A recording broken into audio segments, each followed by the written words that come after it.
આતંકવાદનો કોઈ ધર્મ નથી હોતો તેવું કહેનારાઓ પાસે હવે કોઈ જવાબ નથી રહ્યો, કારણ કે ધર્મના નામે આ કાયર હુમલો અને હુમલો નિંદનીય છે. નિંદા થઈ રહી છે દેશ દુનિયામાં, અલગ અલગ વિશ્વના દેશોમાં.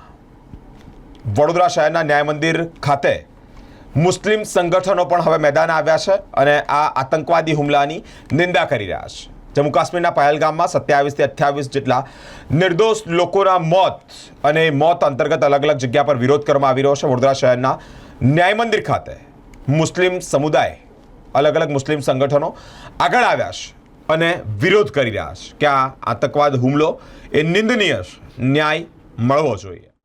વડોદરાના અનેક મુસ્લિમ સમાજના સંગઠનો દ્વારા કાશ્મીરના પહેલગામમાં પર્યટકોને ધર્મના આધારે ગોળી મારી અને મોતને ઘાટ ઉતારવામાં આવ્યા તે કિસ્સાને લઈને હાહાકાર મચી ગયો છે.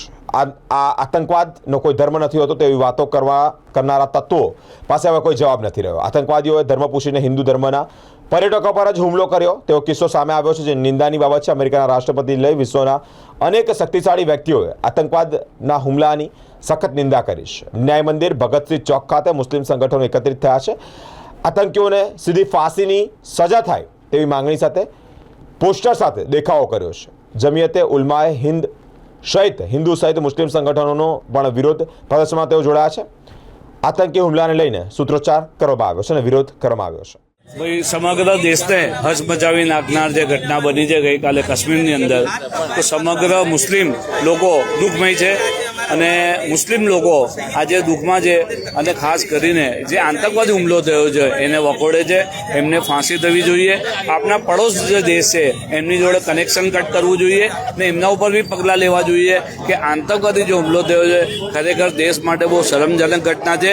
અને આપણા જ્યારે વડાપ્રધાન નરેન્દ્ર મોદી સાહેબ સૌદી છોડીને રાતોરાત પાછા આવ્યા છે, પણ એ પણ દુઃખમાં છે. આપણા વડાપ્રધાન તો અમે એમની જોડે છીએ, અમે એમને સહભાગી છે.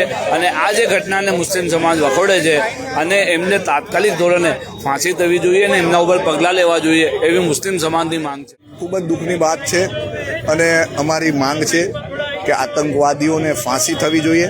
4 આતંકવાદીઓ હતા, પાકિસ્તાનથી આવ્યા હતા એવું કહે છે.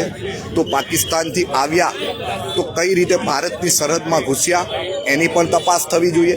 સાથે સાથે અમે કહીએ છીએ કે મુસલમાન કદી આતંકવાદી નથી હોતો અને આતંકવાદી કદી મુસલમાન નથી હોતો. અને આ બાબતનો ખુલાસા માટે હું સૂરે અલ માયદા, કુરાનની સૂરે અલ માયદા છે, એ સૂરે અલ માયદાની 32 નંબરની આયત છે. એ આયતમાં એવું ખુલાસો છે કે જો કોઈ વ્યક્તિ બેકસૂર લોકોનું કતલ કરે તો એ કદી મુસલમાન નથી હોતો. તો આ જો વ્યક્તિ આતંકવાદીઓ છે એ મુસલમાન નથી, એ વસ્તુ છે.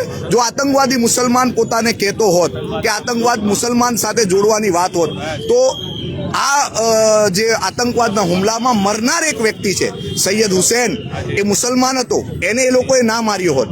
એને ના માર્યો હોત, સાથે સાથે એ સૈયદ હુસૈન એ કઈ રીતે મર્યો, એણે બીજા ભાઈઓ, બીજા હિન્દુ ભાઈઓ જે ટુરિસ્ટ હતા એ ટુરિસ્ટોને મારી રહ્યો હતો, એ રોકવા માટે પોતે લડ્યો છે. તો એ મુસલમાન હતો, એ સાચો મુસલમાન હતો એટલે એ લડ્યો. બાકી આતંકવાદી કોઈ દિવસ લડતો નથી. એ જો એટલે, અને તમને ખબર છે કે આખા કાશ્મીરના લોકો રોડ પર આવ્યા છે. એમણે કાલે ને કાલે આખા દેશમાં, અને એ લોકો પણ પોતે દુઃખ વ્યક્ત કરે, અમને પણ દુઃખ છે. પણ સાથે બીજી એક વાત કહું કે બેંગ્લોરથી એક મુસ્લિમ ફેમિલી પણ એમાં ઇન્જર્ડ થઈ છે.